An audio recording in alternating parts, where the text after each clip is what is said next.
Okey. So bila korek dalam, bila korek dalam, boleh solo tak? Korek sikit. Asalnya yang ini dekat atas, dekat sini. Yang ini dekat sini. So bila ini dekat sini, dia tak boleh solo. Suara saya dengar kan? Dia tak boleh solo. So yang ini kita korek sikit. So yang ini follow spek gitar saya. Yang ini, sekejap. Follow gitar ni. So boleh solo sampai atas. Sebab dia dah potong kat sini. Gitar putih tadi tu, dia yang kat sini, dia atas. Dia dekat sini, so tak boleh nak main. So owner datang, dia suruh korek. Buat macam gitar saya. Buat macam gitar saya.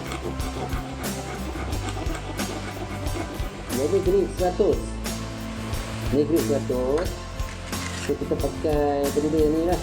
Okay. Kalau ada kikir pun boleh pakai kikir. Tapi untuk sketch ni saya dah tak perlu pakai kikir lah. So saya pakai, kita pasir ni nak bagi dia smooth. Jadi kita pakai 100 grit. Okay. 100 grit. Lepas tu slow-slow kita naik 400 grit, 500, 600. So begitu dia last 600. Lepas tu kita spray balik warna putih. So untuk yang ini kan, yang ini pakai yang ini. Itu kita gosok lah. Kalau kita pakai tangan boleh juga, tapi takut level tak sama. Takut level tak sama. So kita pakai yang ni dulu lah kan. Slow lah.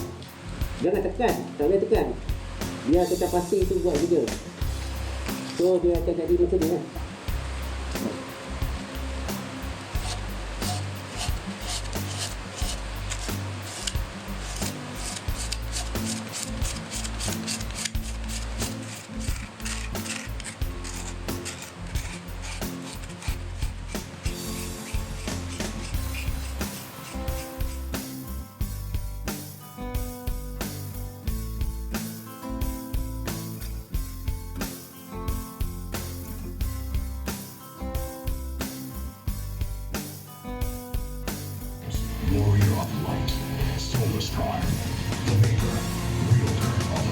Selalu sangat diundang kalau ada kematian dalam sungai menyebabkan orang yang ada di sungai itu mula perasan ada satu